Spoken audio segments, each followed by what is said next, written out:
Hello, welcome back to my channel and to today's video where I'll be sharing how I've decorated our home for Christmas this year. This year I wanted to do something around the TV because admittedly it's where we spend a lot of our time, especially in an evening. I decided to try the viral garland hack that involves using a tension rod.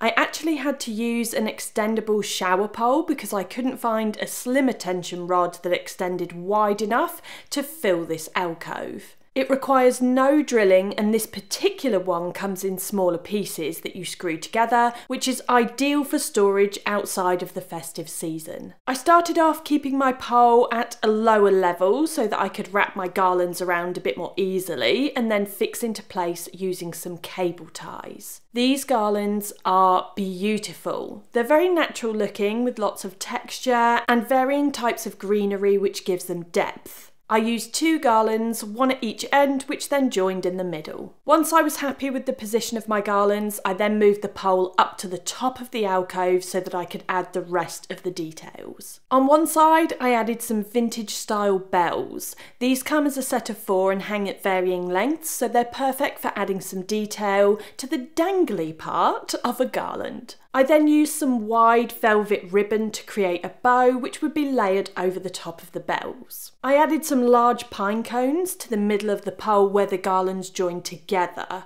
I wanted something there just to disguise the join, and 3 of these worked perfectly to do just that. I found this little mini tree at Homebase and decided to use it here next to the TV. I didn't want to add any decorations to it because I quite like the more minimal look and more natural look, but I did use some thinner velvet ribbon in the same brown colour as the wider one to tie around the base. On the opposite side of the TV, I added some black candlesticks and brown tapered candles, again using some velvet ribbon to tie it in with the other areas.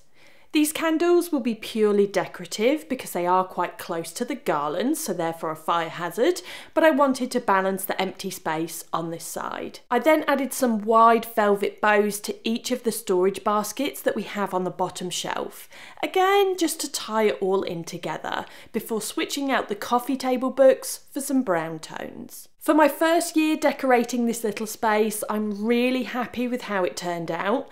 I did decide not to add lights because we like to watch TV in relative darkness, so they wouldn't get used in an evening, and in my opinion I think they'd take away from the simplicity of how I've styled this area. Over in the lounge I wanted to create something similar to the TV area but on the mantle beam. I started with 1 garland as I wasn't sure how many I would need to layer up in order to get the desired look that I was after. Once I placed the first garland on the top of the beam, I used some small command hooks to attach a further 2 garlands to add thickness and create a tail or dangly bit that would drape off one side. I had another set of vintage style bells, this time cowbells, which again all hang at different levels, so I fixed these to one of the command clips under the garlands. I cut another length of my favourite wide velvet ribbon and created another bow which was layered over the top of the bells. The final addition to the mantle was a couple of stockings that I bought last year.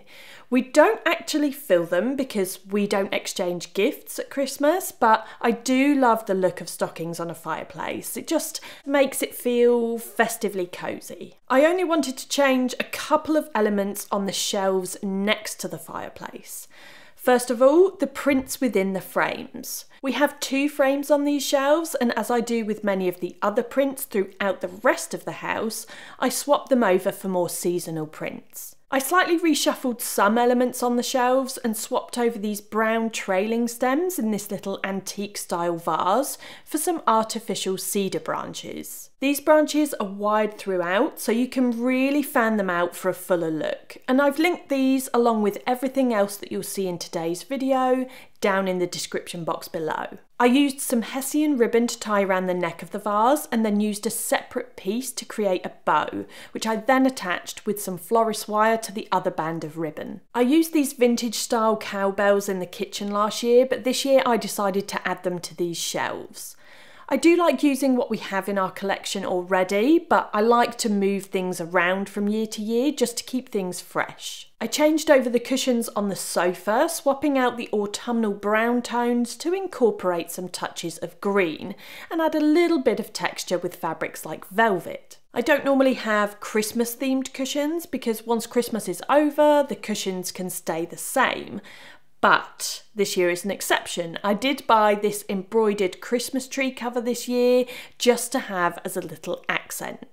Now, once Christmas is over, this is the only cover that needs to be changed for the remainder of winter. For our main tree, we always opt for a real one and we buy them from a local Christmas tree farm. This year's tree is so full and bushy, it's by far the best one that we've ever had. Now, we were able to select our tree whilst not in any netting, and then it was netted for transport. So this year it didn't need to be left for 24 hours to settle because it had only been in the netting for about 45 minutes. I did buy new tree lights this year and I went for cluster lights. I'm not quite sure how I feel about them yet, but we'll see how the season goes on. I also had some wooden beaded garlands in my merchandising storage that I also thought I'd try on the tree this year, and I'd hoped they'd sit nicely with the new colour scheme of the tree. I wanted to try a brown themed tree this year to coincide with our new brown chairs, and this is why I used brown ribbon in various areas so that it all tied in. I ordered a few different brown baubles and decorations, but unfortunately not all of them turned up on time to complete the tree for this video,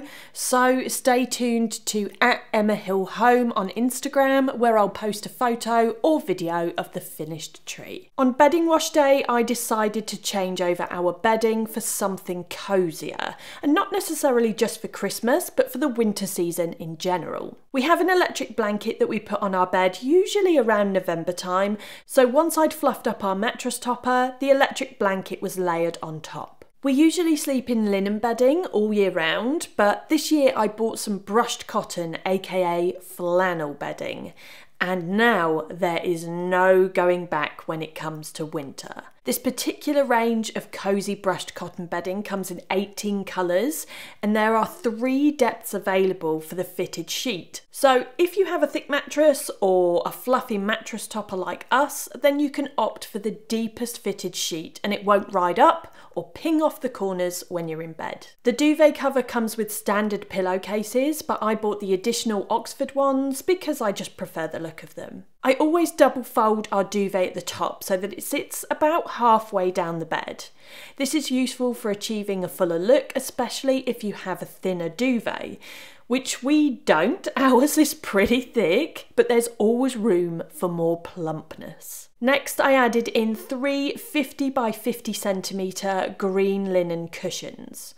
Our bedroom is normally very neutral, but as it's Christmas, I'm not opposed to adding in some hints of green, and as these aren't Christmas themed cushions, they don't necessarily have to be changed once Christmas is over. Outside in our entrance area, I did the usual sweep of leaves before swapping over the pots for our box trees. I added battery operated outdoor lights to each tree and then set their timers so that they come on for 8 hours and off for 16, so that we don't need to worry about turning them on and off. I decided to keep out the lanterns that I had for Halloween, but to make them a little bit more festive, I added some ribbons to the handles on the top. I bought a new wreath this year and decided to use last year's on our utility door. Our new wreath for this year matches the garlands that I used around the TV, so it's very easy to customise and add to if you want to create something that's unique to you. Now it is quite large, but you can fiddle around with the faux foliage to get it to sit how you want it. The beauty of this wreath is that it's a great base, so each year you can create something different with it if you like to mix things up from year to year. Inside our entrance area and on our console table, I removed our autumnal dried stems for another year and they went back into storage. Rather than change the stems in the vase this year, I decided to add a 3-foot Christmas tree. After bushing out the branches, I decided to add some wire lights so that this little tree can act as a lamp to light up the entrance area. I had this additional wreath from last year and debated with myself on where to use it this year, but eventually I settled on keeping it in the same place as last year. I even still had my little command hook stuck to the top of the frame, so all I had to do was hang it up and fluff up the foliage. I removed our pumpkin reed diffuser and replaced with a mulled wine and clementine one so that we are greeted with a lovely festive scent whenever we walk in. And finally, I changed the blanket that's draped over this basket under the console table for a green one that just feels a little bit more festive and cosy. This is the first Christmas that we've had our new staircase, so I wanted to make a feature of it. I used the same garlands that we have in the lounge on the mantle and the same command clips, which are damage free when it comes to removal. These garlands have little loops on them, so they're easy to fix onto these clips. I used 4 garlands in total, draping them to create a swagged look and finishing with a trailing tail at the bottom newel post. And I bet you can guess what I added to this post to finish it off. Yep, a set of vintage style cowbells and a velvet ribbon bow with trailing tails. In the kitchen, I usually change the content of our vases over with each season. For Christmas this year, I opted for a mini tree over in the corner of our countertops. And once I bushed out the branches, I added just a handful of these little velvet ribbon bows. Now, they come with little gold wire ties on the back, which is great and very useful, but once I fixed them onto the branches, I noticed that the tails of these ties were quite noticeable, so I just snipped them off using a pair of scissors. On the opposite side of the sink, in this little corner, I swapped out this oak chopping board for this large wooden Lazy Susan. It's the time of year for entertaining, so it's useful to have some of our serveware to hand, just so that it's easily accessible. I swapped out our morning coffee reed diffuser for this Christmas pudding scented one. I then cut some rosemary from our garden and manipulated the cuttings to create a mini wreath. I used some slim brown ribbon to create a bow with long trailing tails and attached this wreath with some more wire. I bought this frame recently, which is slightly smaller than the existing one that we have in the kitchen, so I decided to trial that here when it was time to change over the prints. We have one large print here on this wall, which gets changed over with each season, as I've mentioned, and then 2 smaller ones in wall-hung frames on the edge of this partition wall. And then finally onto the kitchen island. So on here I changed our trivets to this Christmas themed one, and then I decided to strip everything else back and just have a single vase, because there is a little bit more detail in some of the other areas in the kitchen, and I wanted to keep things relatively simple and not too busy or overcrowded. I filled the vase with some artificial stems from my collection, again just keeping them quite simple, mixing just 2 different styles together. And there we have it, we are all ready for the festive season. Thank you as always for tuning in to see how I decorated our home for Christmas, and I will see you next time.